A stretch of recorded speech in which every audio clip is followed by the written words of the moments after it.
Hey, what's up everybody? Welcome back to Unparalleled Universe for another action figure review, and today we're taking a look at the brand new Marvel Legends Stilt-Man Build-A-Figure Wave Frog-Man. So let's go ahead and jump right into it. Starting off with the packaging, it is the standard Marvel Legends packaging. You are able to see Frog-Man and the accessories that he comes with through the window. On the side of the box, we get some cool looking artwork, and the artwork for Frog-Man makes him look like a actual serious character.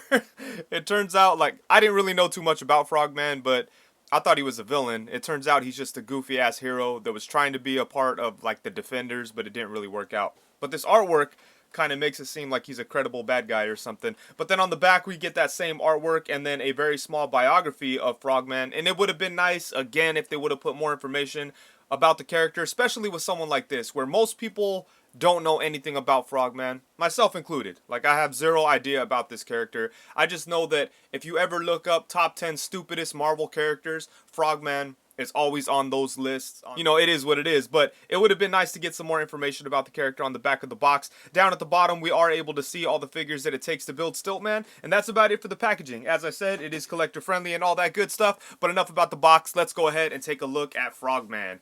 And so here he is right out of the box, and surprisingly, this is an awesome figure. He's a lot of fun to mess around with. He's really like goofy and silly, and it's just hard not to like be into it because you could tell with something like this, Hasbro's just having fun with it. But it's kind of bittersweet, you know, because it's like I can imagine all the Hasbro guys kind of sitting in a meeting talking about what characters they should make, and someone like maybe who doesn't know comics is like, what about like a frog type character?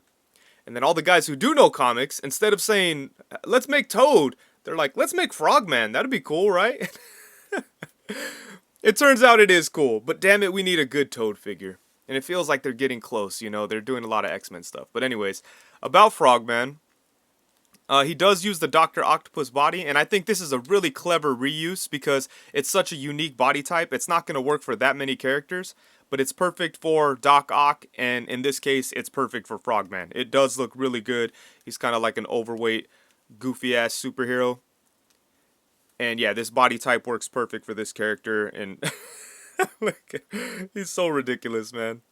Some, like, so for the most part, there aren't any like new sculpted parts other than the head and the hands, and the body is complete reuse from Doc Ock. And there's some things that were specific to Doc Ock that kind of carried over to Frogman, like the part around the neck here. Let me go ahead and bust out Octavius. You can see that he has this yellow part, or this like orange yellow thing around the neck, and Frogman kind of has that too. And it's just painted green. It's fine. It doesn't look too bad or anything like that, but it's something that I noticed. I think for the most part, this is a very good reuse of the Doc Ock body. And, I mean, I would kind of like to see it on Toad, too, you know? Even though Toad, I think, isn't necessarily always shown as like a chubby character, I think it would still kind of work for Toad. But, yeah, look at this. And then he does have this backpack thing on, and it plugs in to the holes that had Doc Ock's tentacles on that figure. So that was a good way to hide those things. And I really like how this strap comes across the chest and covers the articulation. I think that is awesome. Makes it look really seamless. Now if they just would have retooled his arms and given him the pinless joints, this guy would have looked like an import Frogman figure. But yeah, he looks good. And taking a close look at the details, the head sculpt is really nice. It's very silly looking, except for when you look inside the mouth. Then you could see the eyes of, what's his name here? I think it said on the back of the box. You could see the eyes of Eugene, and this kind of makes him look a little sinister, you know? Where, like from what I've read about Frogman, he's more of like a goofy, silly character, but this head sculpt kind of makes it look like he's kind of a crazy-ass dude under that frog mask. So that, I like that you could see the eyes and the nose and everything in there. It just looks really interesting. But then the frog mask itself looks very nice. It's hard not just to giggle about this thing because it's funny just sitting here saying, yeah, this Frogman head sculpt looks good, but it does look really good. So I'm happy with the way it came out. And then moving down into the body, like I said, we do have that neck collar thing that you could see sculpted on there. Aside from that, there's not a whole lot of sculpted details on the body. We do have this design on his suit. I think that's like a lily pad design, I guess. I don't really know, but I mean, I think it looks cool.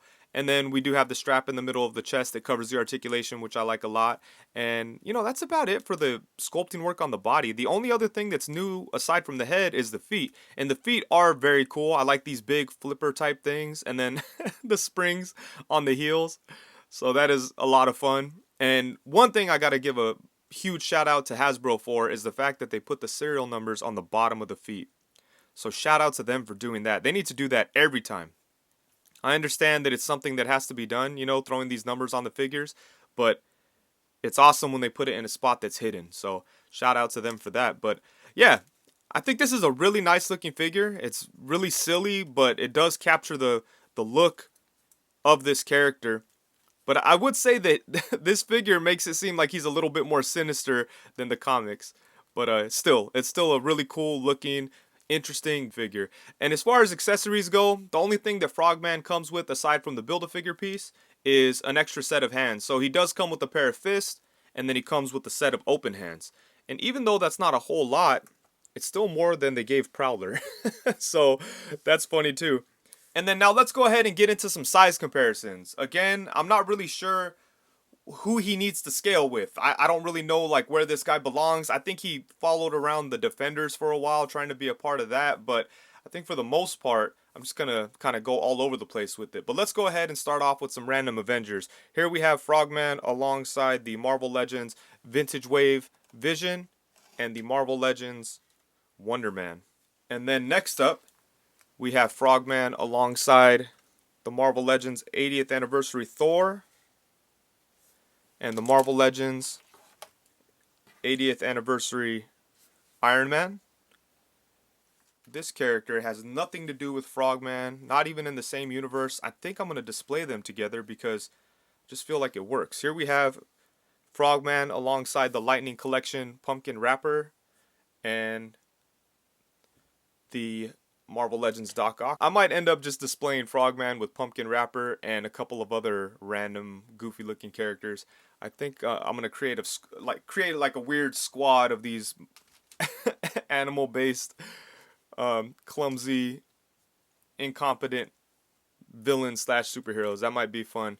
I think I might throw in the Jazzwares Rabbit Raider, I think his name was, and the Jazzwares Fortnite Leviathan. Look, they look like they could be a squad. Like they could run around trying to rob banks and fail, you know, or run around trying to save the day and make things worse. That's kind of how these guys feel, you know. And then next up we have Frog-Man alongside the Super 7 Toxie and the Super 7 Raphael, aka the greatest turtle of all time. And then just because they're all green, here we have Frog-Man alongside the Diamond Select Kermit the Frog and the Disney Toy Box Yoda, who dropped his lightsaber, and that is unacceptable. There we go. So they could all hang out together in the pond or swamp or whatever. And then last but not least, we have Frog-Man alongside the Marvel Legends Bucky Cap and Marvel Legends Pizza Spider-Man. So again, I'm not 100% sure where people are going to put this guy in their collection or where he belongs, but, you know, again, he's fun. You could just kind of throw him anywhere. And since, like, I don't know if there's a bunch of people that are big Frog-Man fans that are, like, very committed to accuracy when it comes to the character, but for me, it's a character I know nothing about. I could just have fun with them, put them in random ass situations, you know. That's kind of the appeal of this guy for me. And then as for the articulation, if you have Dr. Octopus, then you already know what's going on with it. But with Frog-Man, it's a little bit easier to handle because he doesn't have the tentacles coming out of his back. So it's the figure's a little bit more hand-friendly than Doc Ock was. So I'm happy about that. But let's go ahead and get into it. First off, the head is on a ball hinge joint, so it does move side to side. It's got a little bit of tilt. It could look up, but only to about right there. And it's because the design of the mask, it just kind of stops it in the back there. And then it does look down to about right there, which is pretty good. And then for the torso, we do have a diaphragm cut. And once again, I really love how they put the strap right here to hide that diaphragm cut. That's awesome stuff. But it does move side to side. It does swivel. And it crunches forward to about right there. I wish it did crunch forward a little bit more. But it's a decent amount. That'll work. Then it goes back to about right there, but then his backpack kind of starts blocking him a little bit. I wonder if it could have gone more, but as it is right now, it does lean back to about right there. And it does have a swivel and just all kinds of good stuff. I like this diaphragm joint a lot, so that's nice. And then for the arms, we do have ball jointed shoulders, so they do go all the way around. You could bring his arms out to the side to about right there.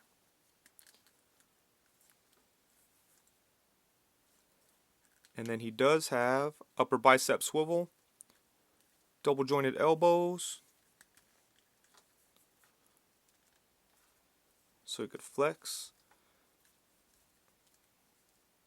and impress like Squirrel Girl or somebody. This figure makes me want to get Squirrel Girl. I had like no interest in that figure, but it's like, man, I want some more goofy ass Marvel characters. And then at the hand we do have a swivel and a hinge. For the legs, they come out to the side a pretty decent amount for a chubby dude. And he could kick his leg forward a really good amount too. Look at that. And you could bring it back to about right there. And then he does have upper thigh swivel. He's got double jointed knees, which get a really good bend. He has the lower leg swivel. At the foot, you could bring it forward to about right there. You could bring it up to right there. Sometimes the foot and the ankle plastic kind of collide with each other. So, like on this foot, it's kind of more apparent. But I try to bring his foot up, and it stops right there. So I kind of just have to work it around. And once I do that, the foot moves way up. And then he does have rocking ankles. So yeah, really good articulation on this guy. This figure is a lot of fun to play with. A lot of fun to get into like weird jumping poses and stuff. So yeah, this is a really fun figure for sure. So at the end of the day, even though Frog-Man isn't a character that I would have ever asked for, I'm happy that Hasbro did this because first off, they did a great job with it. It's a lot of fun.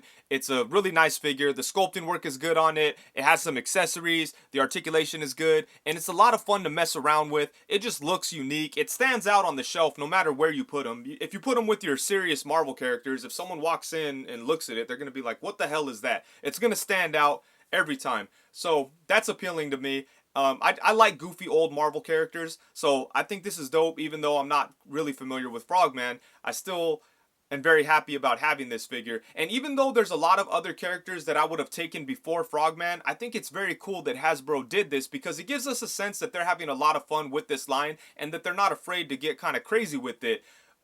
Yeah, so it's funny, you know, like a lot of us complain that they keep making Iron Mans and Spider-Mans and Captain Americas, but then they go like total opposite, like the opposite side of the spectrum, and give us Frog-Man and White Rabbit and those kind of characters. And again, it's very cool that they're willing to do stuff that crazy. Now with this figure, so far, I like the whole wave that he came in. Pretty much, Prowler's a little weak and Gwen Stacy's a little boring, but aside from that, I think the wave is really strong. But I would have preferred that this wave was just a Spider-Verse wave, and I think it would have been cool if they put Frog-Man in a like unique villain wave, you know, even with Stilt-Man being the Build-A-Figure, I think that still would have worked, but it would have been fun to get a whole wave of goofy ass characters just like Frog-Man and Stilt-Man. I think that would have been a lot of fun, but as it is, I'm happy to have this guy, and like I said, I think they did a good job with it, and he's a welcome addition to my collection. So with that, I think that's it. Thank you so much for watching. Please be sure to like, comment, subscribe, and all that good stuff. If you want to support the channel, feel free to buy an Odious head or become a channel member. That's something new I'm doing on my channel. Nothing's going to change from my regular channel. It's going to have all the same types of videos, but I will have additional content for channel members. So if that's something you're interested in, check it out. If not, it's all good. It's all love. I really do appreciate you checking out the videos. Thank you so much. Peace.